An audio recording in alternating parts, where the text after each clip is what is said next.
ನಮಸ್ಕಾರ ರೀ ಎಲ್ಲರಿಗೆ. ಇವತ್ತು ನೋಡ್ರಿ ನಾನು ಒಂದೇ ಹಿಟ್ಟಿನಿಂದ ನಮ್ಮ ಉತ್ತರ ಕರ್ನಾಟಕ ಸೈಡ್ ಮಾಡುವಂಥ 3 ರೀತಿಯಾದ ಪದರ ಚಪಾತಿಗಳನ್ನು ಇವತ್ತು ನಾನು ಶೇರ್ ಮಾಡಕತ್ತೀನಿ ನೋಡ್ರಿ.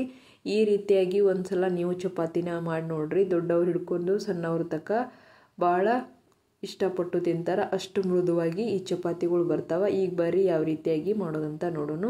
ಒಂದು ಪಾತ್ರೆದಾಗ ನಾನಿಲ್ಲಿ 2 ಕಪ್ ಆಗೋಷ್ಟು ಜರಡಿ ಮಾಡ್ಕೊಂಡಂಥ ಗೋಧಿ ಹಿಟ್ಟು ಹಾಕ್ಕೊಂಡೀನಿ ನೋಡ್ರಿ. ಆಮ್ಯಾಗ ರುಚಿಗೆ ಎಷ್ಟು ಬೇಕಷ್ಟು ನೋಡಿ ಉಪ್ಪು ಹಾಕ್ಕೊಡ್ರಿ. ಈಗ ಸೀಕ್ರೆಟ್ ವಸ್ತು ಏನಂತಂದ್ರೆ ಇಲ್ಲಿ ನೋಡ್ರಿ, ನಾನು ಒಂದು ಸಣ್ಣ ಕಪ್ ಆಗೋಷ್ಟು ಹಾಲು ತೊಗೊಂಡಿನಿ. ಈ ರೀತಿಯಾಗಿ ಹಾಲು ಹಾಕಿ ಒಂದ್ಸಲ ಚಪಾತಿನ ಮಾಡಿ ನೋಡ್ರಿ. ಭಾಳ ಮೃದುವಾಗಿ ಸಾಫ್ಟಾಗಿ ಚಪಾತಿ ಬರ್ತಾವೆ. ಎಷ್ಟೊತ್ತು ಹಿಟ್ಟರು ನಮಗೆ ಚಪಾತಿ ಅನ್ನೋದು ಇಲ್ಲಿ ಸಾಫ್ಟಾಗೇನೆ ಇರ್ತಾವೆ. ಮುಂಜಾನೆ ಮಾಡಿದ್ರು ಸಂಜೆಗೂ ತಿನ್ಬೋದು, ಅಷ್ಟು ಮೃದುವಾಗಿರ್ತಾವೆ. ಈಗ ನೋಡ್ರಿ ಹಾಲೆಲ್ಲ ಹಾಕ್ಕೊಂಡಿದ್ದಾದ್ಮ್ಯಾಗ ಸ್ವಲ್ಪನೇ ಇದಕ್ಕೆ ನೀರು ಹಾಕಿ ಈ ರೀತಿಯಾಗಿ ಹಿಟ್ಟನ್ನ ಒಂದು 4 ರಿಂದ 5 ನಿಮಿಷ ನೀಟಾಗಿ ಕಲಿಸ್ಕೊಂಡು ತೊಗೊಳ್ರಿ. ಈ ರೀತಿಯಾಗಿ ನಮಗೂ ಹಿಟ್ಟನ್ನೋದು ರೆಡಿಯಾಗಿರಬೇಕು. ಇವಾಗ ಒಂದು 15 ನಿಮಿಷ ಹಿಟ್ಟನ್ನ ನೆನೆಸ್ಕೊಂಡು ತೊಗೊಂಡಿನಿ ನೋಡ್ರಿ. ನಾನು ರೆಸ್ಟ್ ಮಾಡೋಕೆ ಇಟ್ಟಿದ್ನಿ 15 ನಿಮಿಷ. ಇವಾಗ ಚಪಾತಿ ಮಾಡ್ಕೊಂಡು ಬರ್ರಿ. ಚಪಾತಿಗೆ ಹಚ್ಚಕ್ಕೆ ಸ್ವಲ್ಪ ಎಣ್ಣೆ, ಸ್ವಲ್ಪ ಒಣ ಹಿಟ್ಟನ್ನ ತೊಗೊಂಡಿನಿ ನೋಡ್ರಿ. ಈ ರೀತಿಯಾಗಿ ಒಂದು ಉಳ್ಳಿನ ತೊಗೊಂಡ್ಬಿಟ್ಟು ಈಗ ನಾನಿಲ್ಲಿ ಒಂದು ಚಪಾತಿ ಮಾಡುವಂಥ ತಗಡು ಅಥವಾ ಸೀಟ್ ತೊಗೊಂಡೇನಿ ನೋಡ್ರಿ. ಇದಕ್ಕೆ ನಾವು ತಗಡು ಅಂತ ಕರಿತೀವಿ. ಈಗ ಸ್ವಲ್ಪ ಒಣ ಹಿಟ್ಟನ್ನ ಹಚ್ಕೊಂಡು ಇದನ್ನು ನಾವು ಪೂರಿ ಆಕಾರದಾಗ ಲಟ್ಟಿಸ್ಕೊಂಡು ತೊಗೋಬೇಕಾಗ್ತದೆ ನೋಡ್ರಿ. ಈ ರೀತಿಯಾಗಿ ಲಟ್ಟಿಸ್ಕೊಂಡಿದ್ದಾದ್ಮ್ಯಾಗ ಇದಕ್ಕೆ ಸ್ವಲ್ಪ ಎಣ್ಣೆನ ಹಚ್ಕೊಡ್ರಿ. ಆಮ್ಯಾಗ ಇಲ್ಲಿ ಸ್ವಲ್ಪ ಎಣ್ಣೆ ಹಚ್ಕೊಂಡಿದ್ದಾದ್ಮ್ಯಾಗ ಒಣ ಹಿಟ್ಟನ್ನು ಹಚ್ಕೊಂಡು ಮತ್ತೊಂದು ಸಲ ಇದನ್ನು ಈ ರೀತಿಯಾಗಿ ಮಡ್ಚ್ಕೊಂಡು ಮತ್ತೆ ಇದಕ್ಕೆ ಎಣ್ಣೆ ಹಚ್ಕೊಡ್ರಿ. ಮತ್ತು ಇದನ್ನು ಹಿಟ್ಟೊಳಗೆ ಅದ್ಕೊಂಡ್ಬಿಟ್ಟು ಇದನ್ನು ನಾವು ಲಟ್ಟಿಸ್ಕೊಂಡು ತೊಗೋಬೇಕು ನೋಡ್ರಿ. ಈ ರೀತಿಯಾಗಿ 4 ಇದನ್ನು ಪದರ ಮಾಡ್ಕೊಂಡು ತೊಗೋರಿ. ರೆಕ್ಟ್ಯಾಂಗಲ್ ಶೇಪ್ದಾಗ ಮಡಿಚ್ಬಿಟ್ಟು ಈಗ ನಿಧಾನವಾಗಿ ಇದನ್ನು ಲಟ್ಟಿಸ್ಕೊಂಡು ತೊಗೊಳ್ರಿ.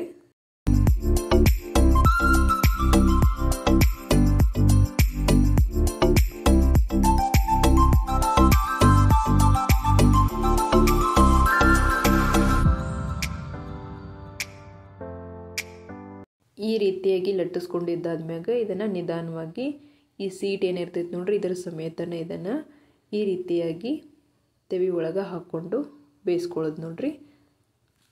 ಸ್ವಲ್ಪ ಒಂದು 30 ಸೆಕೆಂಡ್ ಇದನ್ನು ಈ ರೀತಿಯಾಗಿ ನಾವು ಬೇಯಕ್ಕೆ ಬಿಡ್ಬೇಕು ನೋಡ್ರಿ. ಈಗ ನೀವು ನೋಡ್ತಿರ್ಬೋದು ಎಷ್ಟು ಚಂದ ಇಲ್ಲಿ ಚಪಾತಿ ಅನ್ನೋದು ಉಬ್ಬಿ ಬರ್ತಾ ಇದೆ ಅಂತ. ಈಗ ನೋಡ್ರಿ ಇಷ್ಟು ಉಬ್ಬಿದ ಮ್ಯಾಗ ನಾವು ಇದನ್ನು ತಿರುಗಿಸಿ ಹಾಕ್ಕೋಬೇಕು. ಜಾಸ್ತಿ ಹೊತ್ತು ಬಿಡಬೇಡ್ರಿ. ಈ ರೀತಿಯಾಗಿ ಹೈ ಫ್ಲೇಮ್ ಇಟ್ಕೊಂಡು ಇದನ್ನು ಬೇಯಿಸ್ಕೊಂಡು ತೊಗೊಳ್ರಿ. ಇದೇ ರೀತಿಯಾಗಿ ಒಂದು 2-3 ಸಾರಿ ಇದನ್ನು ನಾವು ಹೊಳ್ಸಿ ಹಾಕ್ಬಿಟ್ಟು ಇದನ್ನು ಬೇಯಿಸ್ಕೋಬೇಕು. ಇನ್ನೂ ಯಾರೆಲ್ಲ ನಮ್ಮ ಚಾನಲ್ಗೆ ಸಬ್ಸ್ಕ್ರೈಬ್ ಮಾಡ್ಕೊಂಡಿಲ್ಲ ನೋಡ್ರಿ, ಸಬ್ಸ್ಕ್ರೈಬ್ ಮಾಡ್ಕೊರಿ. ಬಾಜು ಇರೋಂಥ ಬೆಲ್ ಐಕನ್ನು ಹಂಗೆ ಪ್ರೆಸ್ ಮಾಡಿರಿ. ಇದರಿಂದ ನಾವು ಮುಂದೆ ಹಾಕೋ ಎಲ್ಲ ವಿಡಿಯೋ ಫಸ್ಟ್ ನೀವು ನೋಡ್ಬೋದು. ಈಗ ನೋಡ್ರಿ ಎಷ್ಟು ನೀಟಾಗಿ ಚಪಾತಿ ಅನ್ನೋದು ರೆಡಿ ಆಯಿತು ಬೇಯ್ದು. ಈಗ ನಾನು 2ನೇ ಥರ ಚಪಾತಿನ ತೋರಿಸ್ತೀನಿ ನೋಡ್ರಿ. ಇದಕ್ಕೆ ಎಣ್ಣೆ ಚಪಾತಿ, ಪದರ ಚಪಾತಿ ಅಂತ ಕರೀತಾರೆ. ಈಗ 2 ಉಳ್ಳಿನ ತೊಗೊಂಡು 2 ಸೇಮ್ ಸೈಜ್ ಒಳಗೆ ಲಟ್ಟಿಸ್ಬಿಟ್ಟು ಒಂದಕ್ಕೆ ನಾವಿಲ್ಲಿ ಹಿಟ್ಟು ಹಚ್ಚಿ ತೊಗೋಬೇಕು, ಒಂದಕ್ಕೆ ಎಣ್ಣೆನ ಹಚ್ಚಿಬಿಟ್ಟು ಈ ರೀತಿಯಾಗಿ ಒಂದ್ರ ಮ್ಯಾಗ ಒಂದಿಟ್ಟು ಇದನ್ನು ಮ್ಯಾಗ ಸ್ವಲ್ಪ ಎಣ್ಣೆ ಹಚ್ಕೊಂಡ್ಬಿಟ್ಟು ಇದನ್ನು ಅಷ್ಟೇ ನಿಧಾನವಾಗಿ ಲಟ್ಟಿಸ್ಕೋಬೇಕು ನೋಡ್ರಿ.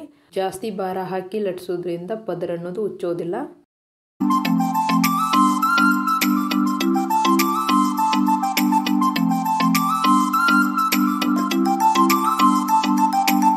ನೋಡ್ರಿ ಈ ಥರ ಲಟ್ಟಿಸ್ಕೊಂಡಿದ್ದಾದ್ಮ್ಯಾಗ ಇದನ್ನು ಕೈಯಿಂದನೇ ತೆಗೆದು ಹಾಕೊತೀನಿ ನೋಡ್ರಿ. ಇದು ಈಸಿಯಾಗಿ ಬರ್ತದೆ. ಇವಾಗ ಇದನ್ನು ಸೀಟ್ ಸಮೇತ ಹಾಕೋ ಅವಶ್ಯಕತೆ ಇಲ್ಲ. ಈ ರೀತಿಯಾಗಿ ನಿಧಾನವಾಗಿ ಹಾಕಿಬಿಟ್ಟು ಅದೇ ರೀತಿಯಾಗಿ ಇದನ್ನು ಲಟ್ಟಿಸ್ಕೋಬೇಕು. ಈ ರೀತಿಯಾಗಿ ಮೇಲೆ ನಾವು ಎಣ್ಣೆ ಹಚ್ಚೋ ಅವಶ್ಯಕತೆಯೂ ಇಲ್ಲ, ಯಾಕಂದರೆ ಎಣ್ಣೆ ಹಚ್ಚಿನೇ ಮಾಡಿರ್ತೀವಲ್ಲ ಹಾಗಾಗಿ.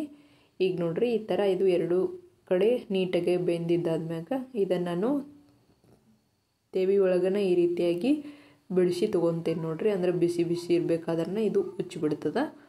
ಭಾಳ ಸಾಫ್ಟಾಗಿ ಬರ್ತಾವೆ ಚಪಾತಿ. ನೀವು ನೋಡ್ತಿರ್ಬೋದು ಎಷ್ಟು ನೀಟಾಗಿ ಬಂದೈತಿ ಅಂತ. ಇಲ್ಲೇ ಇದು ಉಚ್ಚದ. ನೀವು ಎಲ್ಲಾದರೂ ಟೂರಿಗೆ ಹೋಗ್ಬೇಕಾದ್ರೆ ಈ ರೀತಿಯಾಗಿ ಚಪಾತಿ ಮಾಡ್ಕೊಂಡು ಹೋಗೋದು ಬೆಸ್ಟ್ ಅಂತ ಹೇಳ್ತೀನಿ ನೋಡ್ರಿ. ಈಗ ಇದನ್ನು ಅಷ್ಟೇ 2 ಕಡೆ ನೀಟಾಗಿ ಬೇಯಿಸ್ಕೊಂಡು ತೊಗೊಂಡೇನಿ ನೋಡ್ರಿ. ಇವಾಗ ನಿಮ್ಮ ಕಡೆ ಈ ರೀತಿಯಾಗಿ ತಗಡು ಅಥವಾ ಚಪಾತಿ ಸೀಟು, ಹೋಳಿಗೆ ಸೀಟು ಇರಲಿಲ್ಲ ಅಂತಂದ್ರೆ ನೀವು ಇದು ಚಪಾತಿ ಮನೆ ಏನಿರ್ತೈತೆ ನೋಡ್ರಿ ಅದ್ರೊಳಗೆ ಡೈರೆಕ್ಟಾಗಿ ಲಟ್ಟಿಸ್ಕೋಬೋದು. ಅದೇ ರೀತಿಯಾಗಿ ಒಂದು ಉಳ್ಳಿನ ತೊಗೊಂಡ್ಬಿಟ್ಟು ಸ್ವಲ್ಪ ಅದನ್ನು ಒಣ ಹಿಟ್ಟಲ್ಲಿ ಅದ್ಕೊಂಡ್ಬಿಟ್ಟು ಈ ರೀತಿಯಾಗಿ ಪೂರಿ ಆಕಾರದಾಗ ಲಟ್ಟಿಸಿ ಸ್ವಲ್ಪ ಎಣ್ಣೆನ ಹಚ್ಚಿ ಸ್ವಲ್ಪ ಒಣ ಹಿಟ್ಟನ್ನು ಹಚ್ಚಿ ಈ ರೀತಿಯಾಗಿ ಅದನ್ನು ರೆಕ್ಟ್ಯಾಂಗಲ್ ಶೇಪ್ದಾಗ ಮಡಚಿಬಿಟ್ಟು ಇದನ್ನು ಲಟ್ಟಿಸ್ಕೊಂಡು ತಗೋರಿ. ಇದು 4 ಪದರಿನ ಚಪಾತಿ ಬರುತ್ತೆ ನೋಡ್ರಿ.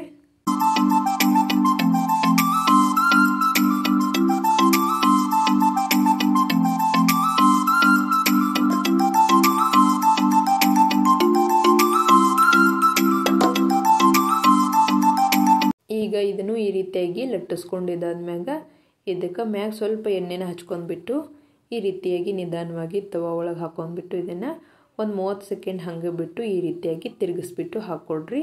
ಈಗ ನೋಡ್ರಿ ಇದು ಎಷ್ಟು ನೀಟಾಗಿ ಚಪಾತಿ ಅನ್ನೋದು ಬಂದೈತಿ. ಭಾಳ ಸಾಫ್ಟಾಗಿ ಬರ್ತಾವ. ಈ 3 ರೀತಿ ಚಪಾತಿ ನಿಮಗೆ ಇಷ್ಟ ಆಗಿತ್ತು ಅಂತಂದ್ರೆ ಒಂದು ಲೈಕ್ ಕೊಡ್ರಿ, ಸಬ್ಸ್ಕ್ರೈಬ್ ಮಾಡೋದು ಮರೆಯೋಕೆ ಹೋಗ್ಬೇಡ್ರಿ, ಹೆಚ್ಚು ಎಲ್ಲರಿಗೂ ವಿಡಿಯೋ ಶೇರ್ ಮಾಡಿರಿ. ಈಗ ನೋಡ್ರಿ ಈ ಚಪಾತಿನೂ ಎಷ್ಟು ನೀಟಾಗಿ ನಮ್ಗೆ ರೆಡಿ ಆಗಿದೆ ಅಂತ ನೀವು ಒಂದ್ಸಲ ಖಂಡಿತ ಟ್ರೈ ಮಾಡಿರಿ. ಹೆಂಗೆ ಬಂದಿತ್ತು ಅಂತ ತಿಳಿಸ್ರಿ.